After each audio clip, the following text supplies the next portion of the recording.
Welcome back to Tucker Carlson Tonight. Tonight we have a very special guest, Congresswoman Alexandria Ocasio-Cortez, also known as AOC. She is making her very first appearance on this show. Thank you for joining us, Congresswoman. Thank you for having me, Tucker. It's great to be here. Now, Congresswoman Ocasio-Cortez, you've been a vocal advocate for progressive policies, and you've gained a significant following on social media. But you've also faced criticism from conservatives who disagree with your views. Can you tell us what drives your passion for these policies? Absolutely, Tucker. I am passionate about fighting for economic and social justice, addressing income inequality, and advocating for policies that benefit working-class families. I believe that everyone deserves access to affordable health care, education, and a livable wage. My background and experiences growing up in the Bronx have shaped my perspective and drive to fight for these issues. Some of your critics accuse you of pushing a socialist agenda that they argue could have detrimental effects on the economy and individual liberties. How do you respond to those criticisms?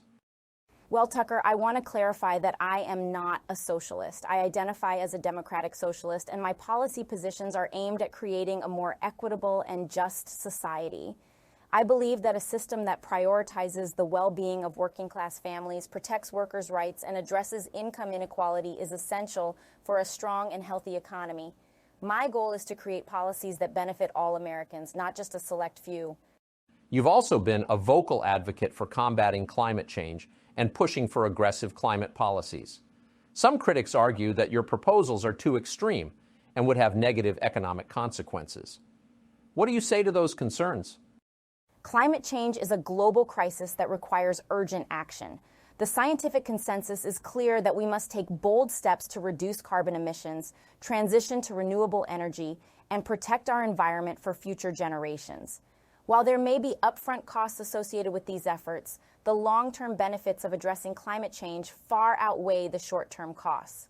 Furthermore, investing in clean energy can create jobs and stimulate economic growth. It's about prioritizing the health and well-being of our planet and our communities. Your progressive policies have also faced criticism from some members of your own party who argue that they are not feasible or politically viable. How do you respond to those concerns? Change is never easy, Tucker, but I believe that it's our responsibility as elected officials to fight for bold solutions that address the needs of the American people. I am committed to advocating for policies that prioritize the well-being of working-class families, and I believe that with determination, collaboration, and a commitment to the greater good, we can achieve meaningful change. We cannot afford to settle for the status quo when there is so much work to be done to create a more just and equitable society. Congresswoman, I would now like to move on to an issue where we seem to have a fundamental disagreement, and that's on the role of government in people's lives. I believe that limited government and free market principles are the best way to foster economic growth and individual liberty, while you advocate for a more interventionist government approach. Can you explain why you believe a larger government is necessary? Absolutely, Tucker. While I respect your perspective, I believe that a larger government can play a crucial role in addressing systemic inequalities and ensuring that all Americans have access to basic necessities and opportunities. I believe that government has a responsibility to protect and uplift those who are marginalized and vulnerable, and to regulate industries that have a significant impact on our society and environment. It's about finding a balance between protecting individual liberties and ensuring that everyone has a fair shot at success.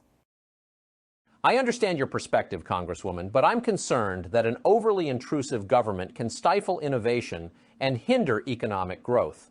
I believe that individuals should have the freedom to make their own choices, and that a smaller government can provide more opportunities for people to thrive.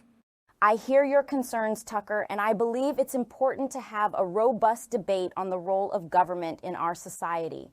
While we may not agree on everything, I believe that we can find common ground and work towards solutions that prioritize the well-being of all Americans. It's through respectful dialogue and constructive engagement that we can find the best path forward.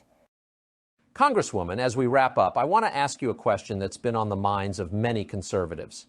How do you believe conservatives and progressives can work together to bring better-paying jobs to working-class families, especially in communities that have been left behind by globalization and technological advancements? Tucker, I appreciate the opportunity to address this important issue. I believe that finding common ground on economic policies that prioritize working-class families should be a shared goal for conservatives and progressives alike. While we may have different approaches, we can work towards solutions that ensure that workers are not left behind in today's rapidly changing economy.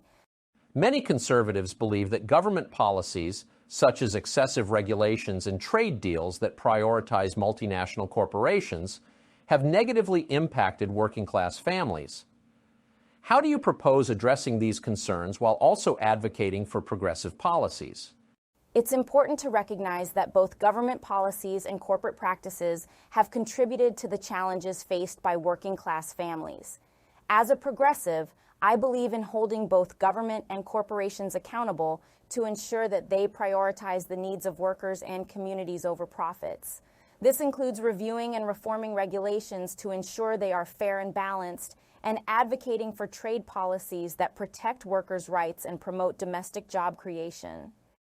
Many conservatives also believe that promoting entrepreneurship and small business growth can create more job opportunities for working-class families. How do you view the role of entrepreneurship in addressing economic inequality and promoting economic growth? I believe that entrepreneurship and small businesses play a vital role in our economy and can contribute to job creation and economic growth. However, we also need to ensure that workers' rights and protections are upheld, and that small businesses have a fair playing field to compete with larger corporations. This includes policies that promote access to affordable health care, fair wages, and a level playing field for small businesses to thrive. It was a pleasure to finally have you on the show, Congresswoman. Your perspectives have been thought-provoking, and I appreciate the opportunity to engage in a respectful dialogue with you. I hope you'll consider coming back again in the future. Absolutely, Tucker. It's important to have open discussions and exchange differing viewpoints. I'm always willing to engage in constructive conversations that can help us find common ground and work towards solutions for the American people. Thanks so much for coming on again, Congresswoman Ocasio-Cortez, and take care. Thank you, Tucker. Take care as well. You know, I have to say, I was pleasantly surprised by our conversation with AOC. Despite our differences, we were able to have a civil and respectful discussion about important issues facing our country. Now, don't get me wrong. I still fundamentally disagree with AOC on many things. Her progressive policies and socialist agenda are diametrically opposed to my conservative principles. But tonight's interview was a reminder that we can have disagreements without resorting to name-calling or personal attacks. As journalists and commentators, it's our responsibility to engage in meaningful discussions with those who hold opposing views, to seek common ground, and to promote civil discourse. It's too easy to fall into the trap of divisive rhetoric and sensationalism, but that's not what we stand for here on this show. So, to my viewers, I urge you to approach conversations with those who may disagree with you with an open mind and a respectful tone. Let's strive to have meaningful dialogues, even when we have differing opinions. That's how we can find real solutions to the challenges we face as a nation. And to AOC, thank you for coming on the show and engaging in a substantive conversation. Despite our differences, I appreciate your willingness to share your perspective, and I hope we can continue to have more discussions in the future. That's it for tonight, folks. Remember, let's strive for civil discourse, and let's keep the conversation going. This is Tucker Carlson signing off.